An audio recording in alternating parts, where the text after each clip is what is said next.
2, 1,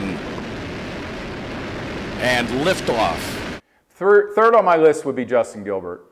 It could take me at least 5 minutes to just talk about him alone. Not only did they pick him in the top 10, they move up from 9 to 8 to get him, and they never even talked to him. Some of those coaches in that building had never met the guy before they made the draft pick. It's a very persuasive case you're making, It's unbelievable. Second would be Johnny Manziel. I mean, really? You didn't have to scout the guy. All you had to do is read SI to find out what his issues were. And number 1 is Trent Richardson.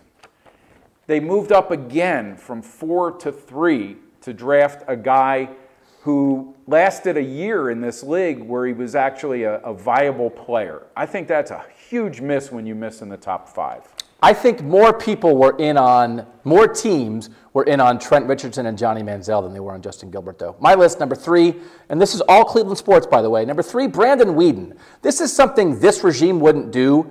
Draft a guy who turned 29 during his rookie year at quarterback. Jimmy Garoppolo is going to turn 26 this year during this season in his 4th year.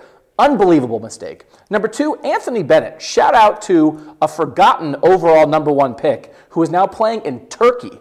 I know they turned him around in the love trade, and there weren't a lot of guys to pick. That's still an all-time awful number 1 NBA pick. Can I tell you something before you go any further? Yeah. I read this as Cleveland Browns bust. Yeah, it says Cleveland. Yeah, I would put Anthony Bennett on my list too. Thank you, bud. Number 1, Justin Gilbert is the worst pick ever because they didn't talk to him. They knew nothing about him. It turns out he doesn't love football, and that was in a draft with Pro Bowlers everywhere. They picked a bust they never talked to.